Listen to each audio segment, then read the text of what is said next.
Testing the power draw of an Insta360 X5 camera.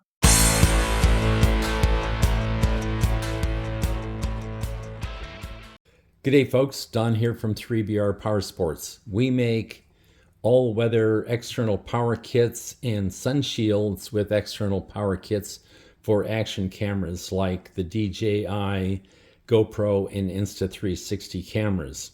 And in the process of that design, we want to have more information on the camera than is readily available in specifications, and namely is some thermal characteristics and also power draw. How much does the camera actually draw?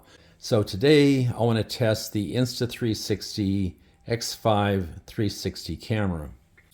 Now, a couple of things to be aware of with the Insta360 X series cameras. One is they charge the battery when they're recording, and I have to say I'm not fond of this charging methodology. It adds heat to a camera that's already running hot. Now, I will say there are times when that would be convenient. I just wish Insta360 would make it a setting that we could turn off and on. And the thing to remember is that power draw and temperature are directly related. 98% or more of the power consumed by the camera gets turned directly into heat. So that's the biggest heat load on the camera. Let's talk about the test setup. The Insta360 X5 camera supports USB power delivery or USB PD protocol. And so I'm going to be testing with a PD charger. This one is 200 watts. The cameras don't draw anywhere near that much. And it has the usual USB PD Type-C port in it, but notice it also has a Type-A port because this charger also supports the proprietary fast charge protocols like Qualcomm 3.0 and the Huawei fast charge. Now, I have not come across an action camera that uses any of the proprietary protocols, but I'll test just to be sure. Now, in addition, I'm going to be testing with an older BC 1.2 charger.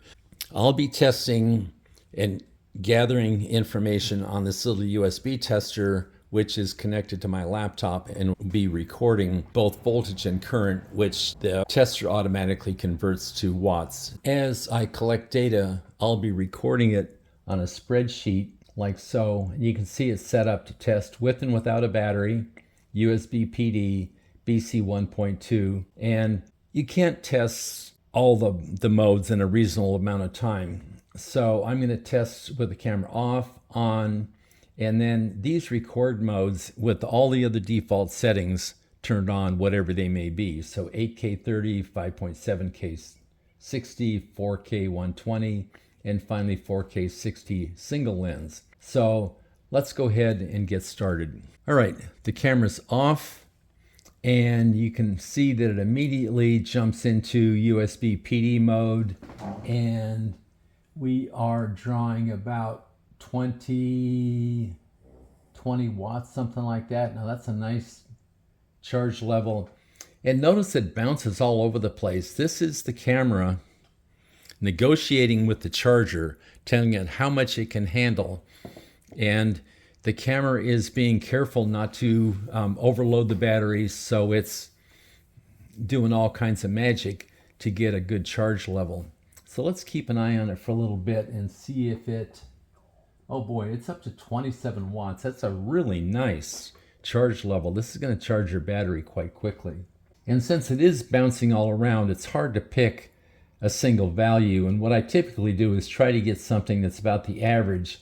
And sometimes it's easier just to look at the number here and figure out what's a good number. And I'm going to say it's somewhere here in about maybe 27.8 might be a good average.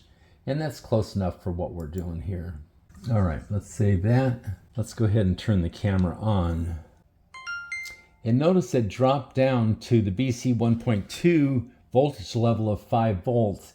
And let's see if it starts negotiating upwards to the USB PD 9 volt level. And so far it has not. Let's go into record mode at 8K 30, 360 camera, and Now we're taking a big jump. Now we're up into 11, but I think around 11 somewhere, 11.2, 11.3.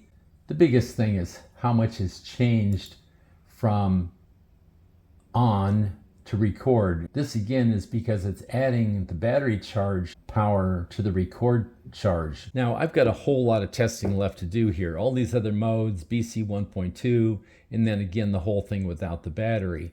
And rather than bore you with all these numbers, I'm going to put it on pause, go through, finish the testing, and then we'll come back and revisit these numbers. Okay, I'm back. Let's have a look at the numbers. So again, we had this really substantial charge rate with USB PD, and as you would expect, it's way less than that with the BC 1.2 charger. So you're definitely going to have a major advantage charging with the camera off with the USB PD charger. But now, once we turn it on and the current drops way off, they're almost equal. This is a little bit high. I may have misestimated. I'm going to call those just about equal. And it works the same way all the way down through all the numbers. There's almost no difference between a BC 1.2 power source and the PD once the camera is on and recording. Now let's have a look at the comparison between with and without a battery, and this is substantial. And again, if you're recording on a hot day and you're stationary or somewhat stationary, say you're fishing from a kayak, you're going to want to keep that camera as cool as possible, and the way to do that is to take the battery out. And it's not easy with the X series cameras. You either have to take the battery and door apart, so you have just the door, or maybe tape over the battery compartment. But anyway, look at how much difference there is. There's what, 2.5 watts here. There's a little more here. So there is substantial power savings to be realized by removing the battery.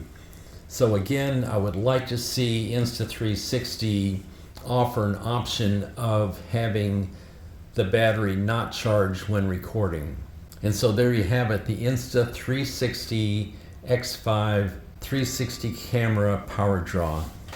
3BR Power Sports and X Power are registered trademarks of 3BR Power Sports LLC.